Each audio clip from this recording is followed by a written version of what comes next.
បាទសូមលំអរកាយគោរពជំរាបសួរបងប្អូនពុកម៉ែយាមីងទាំងអស់គ្នាជាទីរលឹកនិងជាទីគោរពស្រឡាញ់រាប់អានសូមស្វាគមន៍មកកាន់វីដេអូតម្រូវឆ្នោតយួនថ្មីយួនចាស់បាទសម្រាប់ថ្ងៃទី21ខែវិច្ឆិកាឆ្នាំ2025បាទសម្រាប់ថ្ងៃនេះផងដែរក៏មិនខុសពីថ្ងៃម្សិលមិញយើងបានធ្វើការរៀបចំនៅតម្រូវលេខតូចដើម្បីយកមកធ្វើការចែកជូនទៅកាន់អ្នកទាំងអស់គ្នាសម្រាប់កំសាន្តនិងដើម្បីយកទៅលេងទាំងអស់គ្នា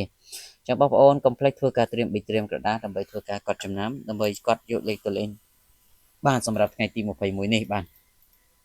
អញ្ចឹងកុំឲ្យខាត់ពេលយូរយើងចូលទៅកាន់តម្រុយតែម្ដងសម្រាប់ម៉ោង10កន្លះពេលព្រឹកបាទសម្រាប់ឆ្នោតយួនថ្មីបាទសម្រាប់ថ្ងៃនេះបងប្អូនបាទសូមធ្វើការអុកខ្ទង់60និងខ្ទង់50បាទចំពោះខ្ទង់60គឺយើងយក66 67បុក A B C D ចំណែកឯខ្ទង់50វិញគឺយើងយក58 59សម្រាប់រយៈតាបងប្អូនដែលចង់បានលេខល្អបាទលេខបុកបានគឺបងប្អូនអាចធ្វើការឆាតសុំបានទាំងអស់គ្នាម៉ោង1កន្លះឆ្នោតយួនថ្មីខ្ញុំបាទមានលេខល្អលេខតូច2គ្រាប់ប៉ុន្តែតម្រូវបងប្អូនលេងទាំង4ប៉ុក ABCD ហើយសេវាត្រឹមតែ50000រៀលទេបាទឆ្នោតចេញចំទើបយកសេវាអញ្ចឹងបងប្អូនដែលចង់បានលេខល្អកុំភ្លេចធ្វើការឆាតចូល page ឆាតចូលប្រអប់សារទាំងអស់គ្នា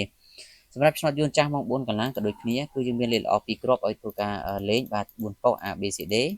បាទសេវា50000ដូចគ្នាអញ្ចឹងបញ្ជាក់បាទឆ្នោតចេញចំហើយទើបយកសេវាតាមក្រោយបើចេញមិនចំទេគឺបងប្អូនគឺខ្ញុំមិនយកសេវាពីបងប្អូនឡើយបាទលុះត្រាតែចេញចំបាទសម្រាប់ម៉ោង6កន្លះវិញយើងអូសខ្ទង់40និងខ្ទង់20បាទចំពោះខ្ទង់40នេះយើងយក40គាត់44បាទបុក A B C D ហើយចំណែកខ្ទង់20គឺយើងយក28និង29បាទអញ្ចឹងសម្រាប់ថ្ងៃនេះខ្ញុំបានក៏មានតែប៉ុណ្ណឹងក៏សូមអរគុណជូនពរសំណាងល្អទាំងអស់គ្នាបាទសូមគោរពលា